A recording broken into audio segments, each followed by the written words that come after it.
you look at that, at the board of directors, you look at, the leadership team, and to see so many women up there makes me very proud and happy. Hey, welcome back, everyone. Thank you for joining us here on the Simply Trade podcast, and so glad to have you all back. It's been really hot here and all over the U.S., and so oh, by the way, the weather is also pretty hot. What I meant by hot is all the crazy tariff stuff and everything going on. Today is August the 8th. And so, as you may know, it's been a very, very busy week in trade and in customs policy and just everything, really. It's just been one of those weeks.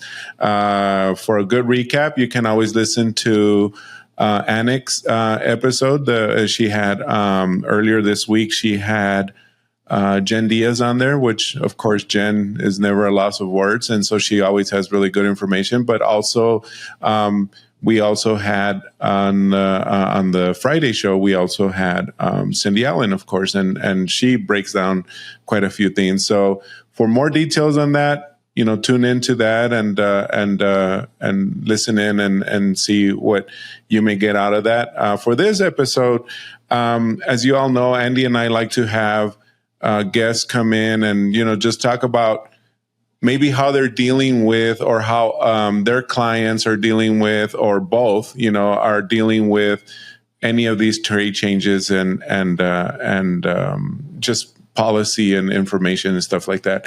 Unfortunately, Andy may be having either technical problems or he is probably started the weekend early.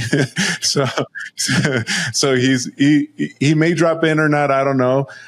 So he's not here. The other thing I wanted to do, and just to make sure everybody listens, and I just wanted to make sure that I said this, and I wanted to just thank and just make everybody aware, just behind the scenes, the person that puts all of this together is my co-producer. Her name is Mara Marquez.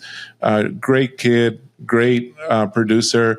This is literally her last show. I'm really sad to see her go, but we don't keep anybody from growing when they want to do something bigger and better. So she's off to Europe, in fact, for maybe a year or so to follow a dream of hers that she's been wanting to do. But I just want to make sure that we mention this on the show and thank her. For sure, myself personally, I mean, she has been a big help for me. Without her, the shows wouldn't come out as quickly. So fingers crossed, let's see what I do. Hopefully I don't mess things up. But this is literally going to be her last show that she's going to edit and produce. But thank you, Mara, from everybody at Simply Trade and, of course, Global Training Center. So let's shift now to our guest. Last week, we were the Global Training Center and the podcast. We were at the GTE conference over in Oklahoma City, and we connected with quite a few folks. I reconnected per se. I've met her a few times because of NCBFAA, but we got to talking. I said, I think I need you on my show. We even flew back on the same plane by coincidence, leaving Oklahoma City. But so I have on the show Kristi App. She's got a really long resume, but I'm just going to tell you all real quick. She is from J.W. Allen, and we're going to have her talk a little bit about that. But she is also current vice president of the NCBFAA board of directors. And so a nice little future here coming up for her as well. But let me just stop there, and then you can see her LinkedIn profile here in the show notes. Just go ahead and check that. But other than that, Kristi, thank you for joining us. Thank you for coming on the podcast and chatting with us and see where this episode takes us. Yeah, thank you for having me. Yeah, happy to be here. So tell me a little bit. Let's start with your how just your current bio and history. Tell me a little bit more about JW. I did a little digging, and like I said, I kind of suspected that this was the case. But can you tell us a little bit about the history of JW and how you and your family got involved in this? Sure. So actually, it's fitting that we're doing this podcast today because today is JW Island's 93rd anniversary. We were formed on August 8th, 1932. So we've been around quite a while, headquartered here in New Orleans. I came into the business via my father. So my father went to work for JW Island in 1963. Eventually, started at the bottom, worked his way up, and then eventually bought the company. I joined the company after college. My degree is actually in biology. I had no plans to come into trade or transportation, but sometimes this industry just sucks you in. But again, so I started at the company. My dad is incredibly old school, so it was definitely a work your way up from the bottom. And started out working in exports, moving frozen poultry out of the U.S. into Latin America. And then eventually other markets, and moved into chemicals on the export side. Eventually worked my way up and started taking on a business development role. And then at one point as well, thought it'd be a great idea to get my customs broker's license. So internally started studying for that, passed it. Wanted to get my sort of chop sweat, for lack of a better word, in that. So work for a while doing some entries and for some accounts on our import side. And then ultimately have now moved up as chief operating officer and running the company with my great coworker, Jerry Becknell. Nice. Yeah. So again, I've always heard, how, and I love the idea, of course. By the way, this is very coincidental. Today is also Global Training Center's anniversary. Yay. My wife and I formally took over Global Training Center on 8/8/08. So a bunch of eights. That's awesome. It's their 17th year as full owners. But of course, the Global Training Center has been around for 34 years, I guess, or something like that. So anyway, but yeah, so formally, we took it over in 8/8/08. So we felt it was a lucky day because we had a bunch of eights in the date. So anyway, thank you. Yeah. So we now celebrate an anniversary together. Now I'll always remember that. So absolutely. Thanks, Christy. That's awesome. But actually, I guess what I kind of wanted to just pivot and go into is just talking more about, I guess, the trade situation. I always like seeing women in elevated positions like yourself, with running companies and being able to just kind of just like show and teach and just help or lead the trade industry. Of course, my wife being the president and, head of Global Training Center. I see that. I really love that. I see my daughter, trying to get ahead. She's just starting her career, of course, and so I really like that. So maybe we'll start there. Like, what do you see in women in trade? What do you see in that? I'm assuming you've been asked a lot to come on shows like this or speak at conferences and all that, as it's related to being a female in trade, or maybe just in business in general. So can we start with that? We sure can. I think it's. I love it. I love. I'm very proud as a woman to be in a leadership position, both within my company, within my national, within NCBFAA. As well as other, organizations within Louisiana. And I think why I appreciate it is too, because I can look back at a particular time, even when, with when my dad was running the company, it was, back in the late 80s and early 90s, we'd go to work for him in the summer, and there were still certain clubs and organizations where, like, even as a girl or a woman, like, you weren't allowed into, so I think that always sits very, close to my heart when I look at where I'm at now, the meetings I'm involved in, the leadership position that I'm in, and the fact that it wasn't even, 40 years ago where women weren't allowed in certain trade and transportation clubs. And now to be at this point where, especially within NCBFAA, where you look at that, at the board of directors, you look at, the leadership team, and to see so many women up there, makes me very proud and happy. And at the same time, too, I think I attribute a lot to my dad, because when I started out in the industry, and especially as I was working my way up, my dad has always been a My dad is a huge girl dad. He's a strong, he is incredible supporter of women in the workplace. And he definitely passed that on to me. And, I think one of my first pieces of advice as I was getting into management and especially getting out more with customers and vendors, et cetera. And, his advice was always to me is, don't let anybody give you any grief because you're a girl. Like you deserve to be where you're at and just keep working hard. So I take that to heart every day. And again, love seeing women crushing it in the industry right now. It's fantastic, especially within our circle. But even then, like when you move out of the forwarding and brokerage aspect within, carriers and trucking companies, you're seeing women at the top there too, which is awesome. Yeah, we've had a few ladies on our show that we met like at TPM, which you probably know what TPM is, the Trans-Pacific Maritime Conference. I mean, and that is like being there. You see and meet just about anybody in the industry that is wanting to be represented there or find services there. And we met so many of the ladies out there that. I mean, and here's the thing, it's like so humble. Y'all are so humble. I mean, it's crazy. I mean, it's like, you're not, what's the word I'm trying to use? You're not asking or demanding respect. It's like you earned it.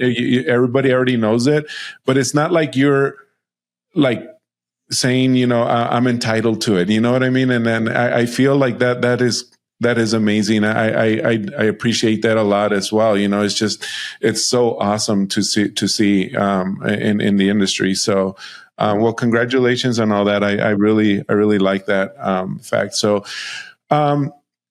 let's talk a little bit more about what's going on, these days. And again, maybe not necessarily break down the laws, rules, and regulations, how it's going to affect you or anything, but more on the what are you seeing on the brokerage and forwarding or transportation side. What are you seeing as being like the biggest worries that people have these days? Anything that as a service provider, what do you feel that people are looking at, and how do you think they can just kind of address it or just move on without having to go through a all-out panic attack, I guess, and worry that their business is going to close, especially for small businesses? Mm-hmm. Well, I think that's when people ask me, like, how is the current, tariff policy or trade policy and tariff implementation affecting, customers. JW Allen, we're very fortunate that we have a few large Fortune 500 company as customers, but we also have an incredible amount of amazing small to medium sized importers and exporters as companies. And it's, and I would say depending on the size of the company is also depending on what their strategy has turned into. Not everyone's a Target or a Walmart where you can, absorb, 10%, 15%, 50%.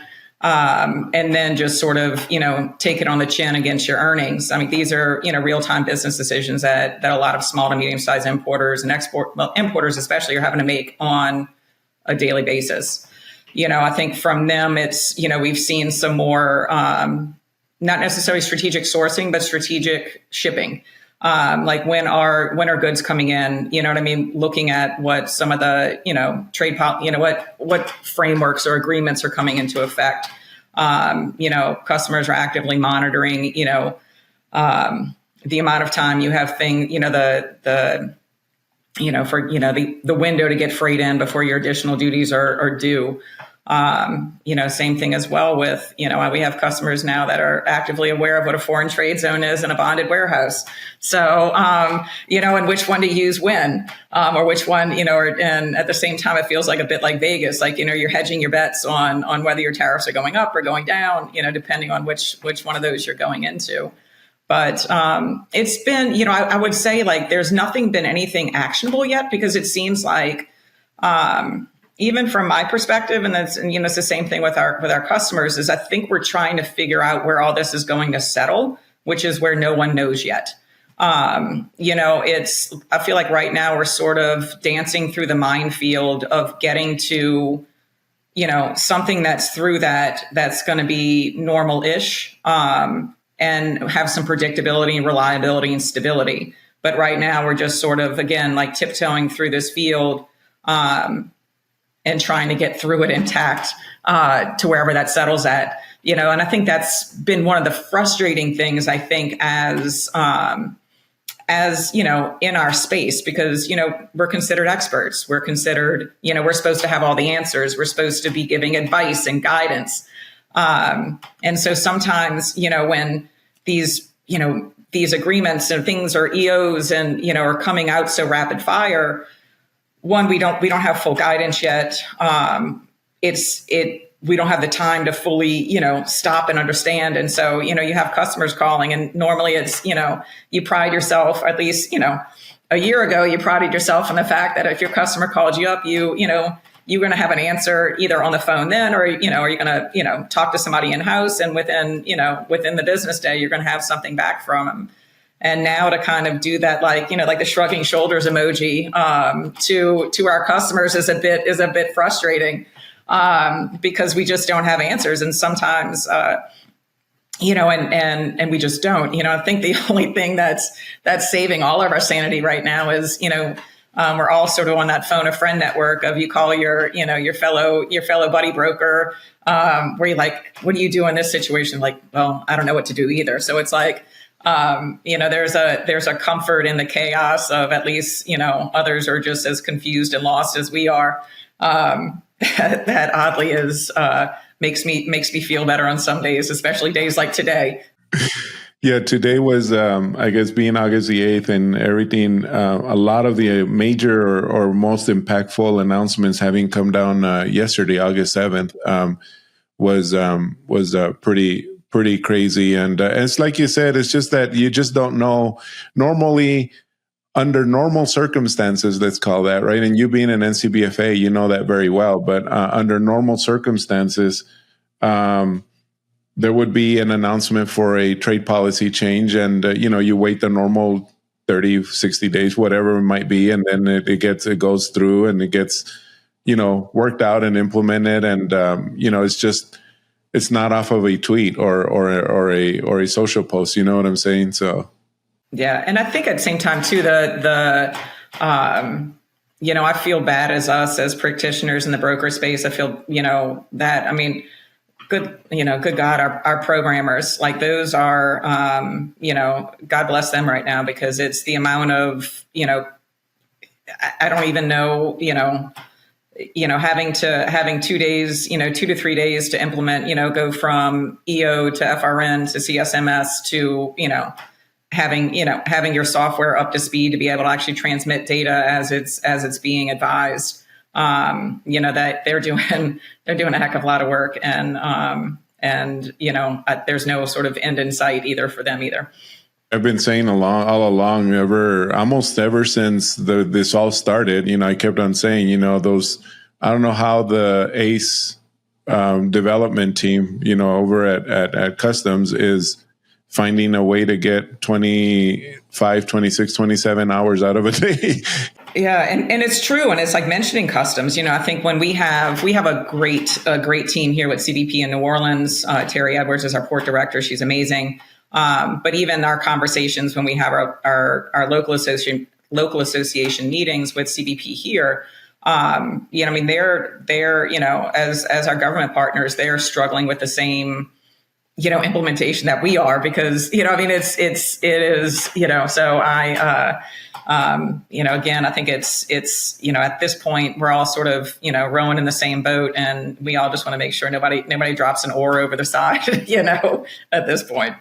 Right. And so you said something earlier about how clients may now be discovering or finding the worth or the value of an FTZ and a bonded warehouse. I mean, that holds true for like USMCA, for example. I mean, where people never really cared to declare USMCA because they were at zero duties anyway, for the importing. But nowadays it's like, okay, I am still at zero, but not with the additional tariffs, the added tariffs. I can go down to zero if I declare USMCA. So now it's a very valuable tool.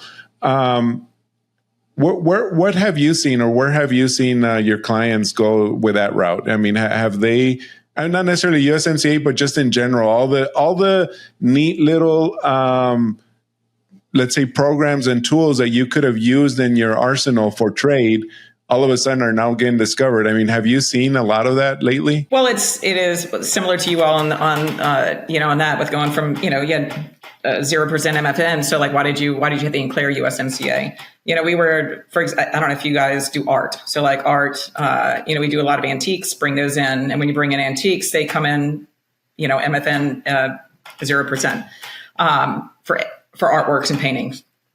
And there's actually a ruling out there that is from Christie's, it is classified as information materials that you can classify artwork as.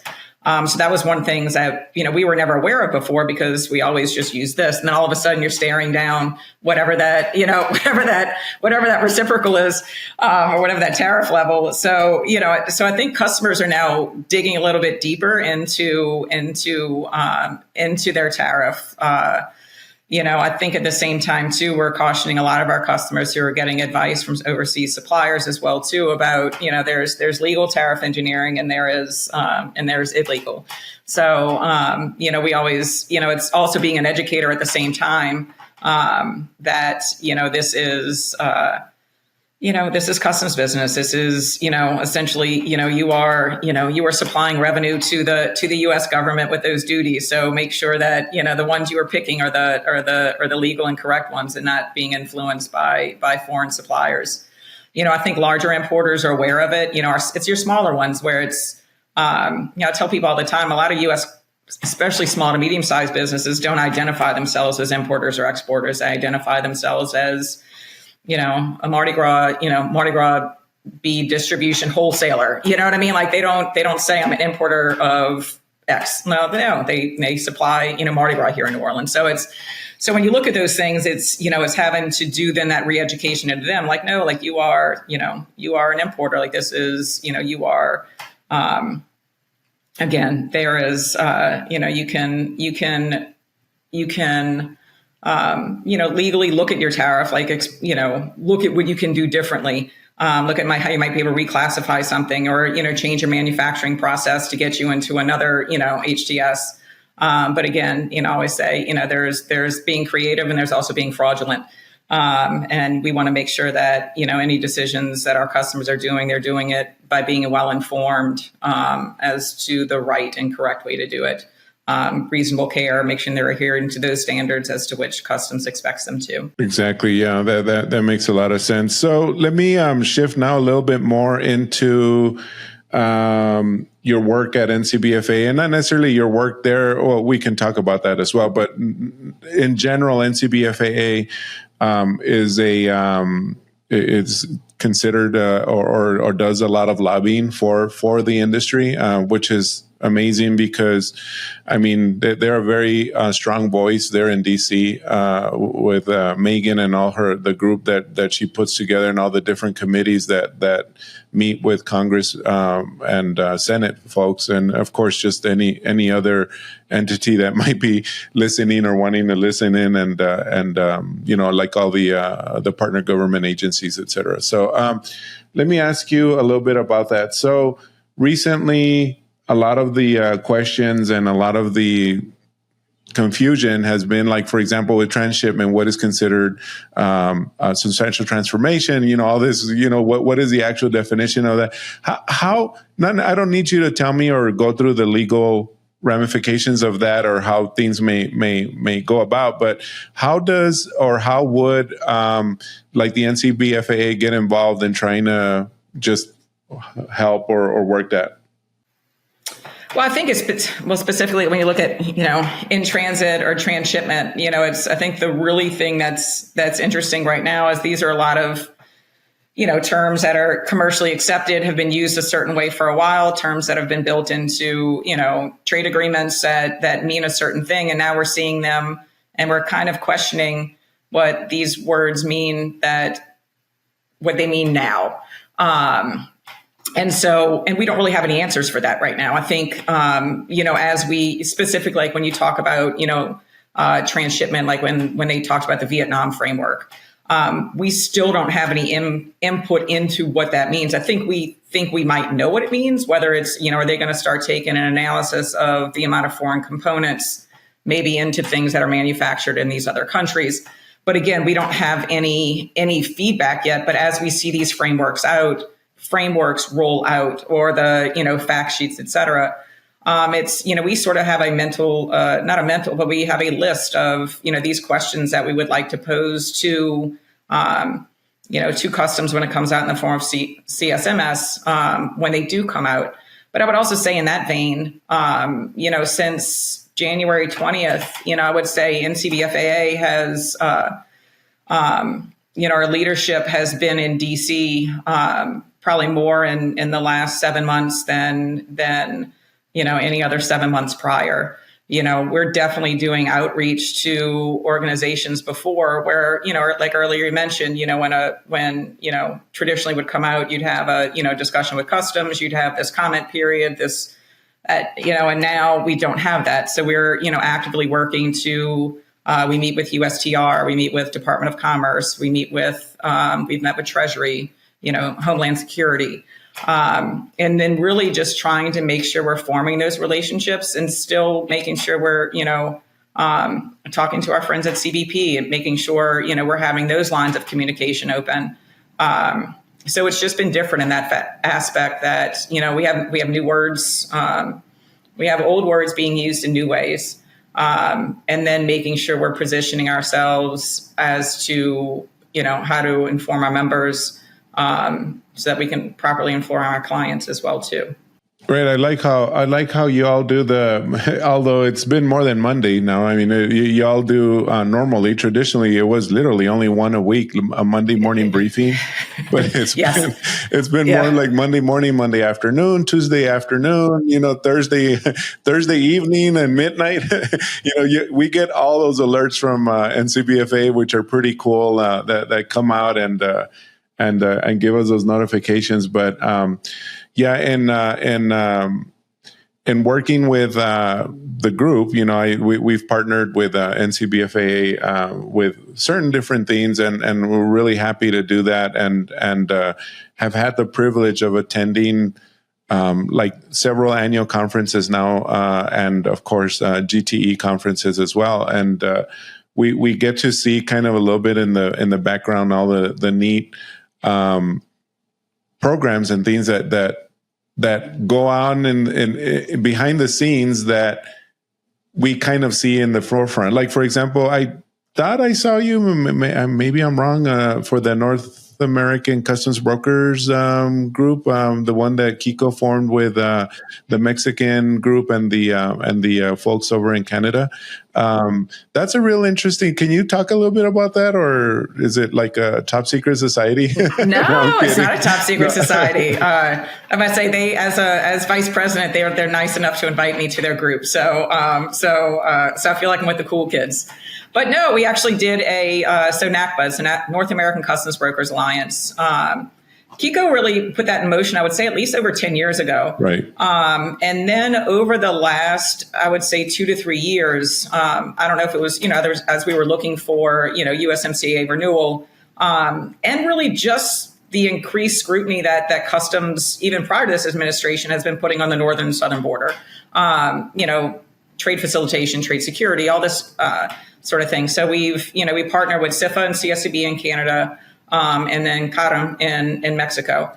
And we have, I believe it's 4 meetings a year, once at the CARM conference, at the Canadian conference, GAC, and the annual conference as well, too. But we actually did something really neat back in May. Was NACBA all flew into DC, so leadership from the Mexican Association, the Canadian Associations, and NCBFAA flew into DC. We went and met with the Canadian Embassy, Department of Commerce, USTR, and again, trying to present that united front of all 4 of our associations, and then making sure we're letting our partners up in DC know that, you have this group here available to help and give that guidance, especially given the amount of, of freight and, import and export clearances that collective group represents. Because I think what we all fear is when administrations from whatever it is, from whatever side is putting policy through just from an administration mindset on, and we want to make sure that we are presenting ourselves and making ourselves available to them to provide that knowledge base, that guidance, the operational, how things actually move, how those border crossings actually happen. And it's been great. It's been a good tool for us to get our government partners engaged with us from all three different countries. So we're really excited about it, especially as we come up on USMCA renewal, especially as we come upon all these things, with the, the fentanyl and, what do you, whether or not you get your exclusion based off on USMCA. So I think that group is doing great work. And again, Kiko leads it, and it's going to be a valuable tool not only for us as an association and mutual associations, but I think it's going to be very beneficial to our government partners as we're trying to implement what trade is going to look like in the very near future. Yeah, I think Kiko was telling me how proud or glad that he is that group has strengthened even now with, I guess, just the perception, I guess, that you get of folks from Canada, and not so much Mexico, but mostly Canada, that are just not happy with the USA right now, that with all the tariffs and everything. And but he's he made it very clear or very clear that the brokers over in Canada and the brokers over in Mexico are more than glad and even anxious to collaborate and meet and talk with their counterparts in the U.S. so that we can. I mean, there's not going to be a solution via that route. In other words, like there's no way that they can go and influence maybe, but I mean it can't change tariff policy just like that, right? But I do like how you all are meeting and helping each other. It's like you said earlier, phone a friend, right? There's your friend. somebody's wanting to import something into Mexico, and you just can't figure it out. Well, then phone a friend over there, right? And you'll have that ability. Well, let me see. I guess anything else that you feel we're reaching about towards a 30-minute mark here, and I'm just kind of curious if you might have any other clear takeaways, anything I might have missed. I mean, I know I have a bunch of notes here, and I thought I might have gone through a lot of them, but anything that you feel is worth noting here coming up? No, I think it's, if anything, from me personally to me as, representative of NCBFAA, I think it's this, the last 7 months have shown us that we're all a lot stronger together, so it's been great to see the amount of collaboration between, whether it's between NACBA, between ourselves as a customs brokerage community. The collaboration that we have with our clients right now, I would say is pretty unprecedented. And then at the same time too, with our government partners, and I give a lot of credit to them because it's a different time in DC right now. So I give a lot of kudos to everyone at CBP, USTR, Department of Commerce, Treasury, Homeland Security, everyone we've met with, for allowing us to still come and speak to them and engage. And listen to us. And we know we're not always going to get the changes that we want or the clarifications that we want right away. But what we don't ever want to have is to not have an open door. So we continue to work hard on making sure those doors are open and that we have the ability to communicate openly between each other. And again, we have a great team, as you mentioned before, in DC. We have Nicole Bivens Collinson from Sandler Travis Rosenberg as our legislative counsel. She's been doing fantastic work on the Hill for us. Our customs committee, not Randy, I'm combining their names now, Sandy and Ralph and Lenny. Megan, our executive director, it is, like you mentioned, we used to have a sort of a Monday morning e-briefing go out at 7 a.m. on Monday mornings. And now it's, now you're getting briefings all weekend long. So everybody's working really, really hard. And, just want to make sure that's acknowledged. And again, everybody there is doing a lot of work. Chris Gillis from our communications team. It's been fantastic. And again, we're just sort of, buckling in and riding this ride and making sure we all get out with our sanity intact and businesses in place. So I think that's what we're all looking forward to. And I guess to take away or steal that political movement that Megan is yes, I know. I should be wearing my button. Yes, make trade boring again. I should have worn mine too.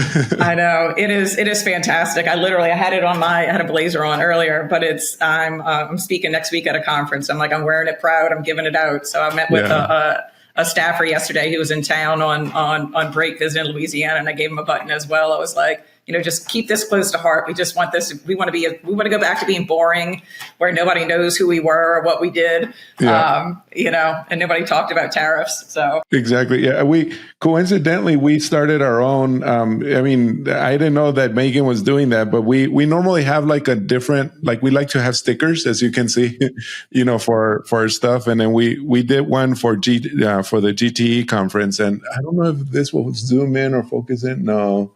It's not. Anyway, it says I was in trade when trade wasn't cool. So I love it. Y'all have to mass print those for the annual conference, and y'all can use those as a teaser to get people to talk to y'all. Yeah, exactly. I would put that on my forehead right now.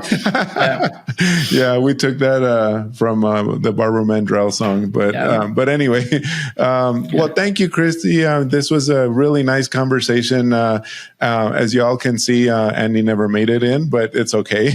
And again, thank you for joining us here and talking to us about just everything in general. Actually, we covered quite a bit, which is pretty cool. And if anybody does need to or would like to reach out to Christy, I'm going to put her LinkedIn information on the show notes. We'll put her website as well in case y'all want to go and visit or talk to her business, JW Allen. And I guess that's it for now. But I guess a lot of really neat things coming up here in the future for NCBFAA. I know the GAC conference is coming up. And we're sold out. Yeah, I know, totally sold out. And also, I think I saw, or was I wrong, that I saw that annual conferences registration is coming up? That should be opening soon, yes. And that's going to be, absolutely. Early April at the JW Marriott in the San Antonio Hill Country. So we're looking forward to getting out there. And if anybody has not been there, I've stayed there before. It's an amazing resort. Well, I'm looking forward to it. So it's my first time too. Oh my gosh, it's awesome. We've stayed there, and it's a really nice resort. So anyway, well, looking forward to seeing you over there as well. And if not, maybe even earlier. And I know we have some things planned for the NCBFAA and the podcast as well for year end and wrap up stuff. But other than that, thank you, Christy, for joining me and just talking trade. All right, thank you, Lalo. Thank you for letting me be one of the cool kids on the Simply Trade podcast nowadays. Sure. Y'all are always the cool kids. I tell people I don't even know how in the heck I'm getting to talk to all these really fun people. I'm so happy I started the podcast because of that. Otherwise it would have been just someone I see at the conference instead of talk to at the conferences. But thank you so much. All right, Lalo. Thank you. You too.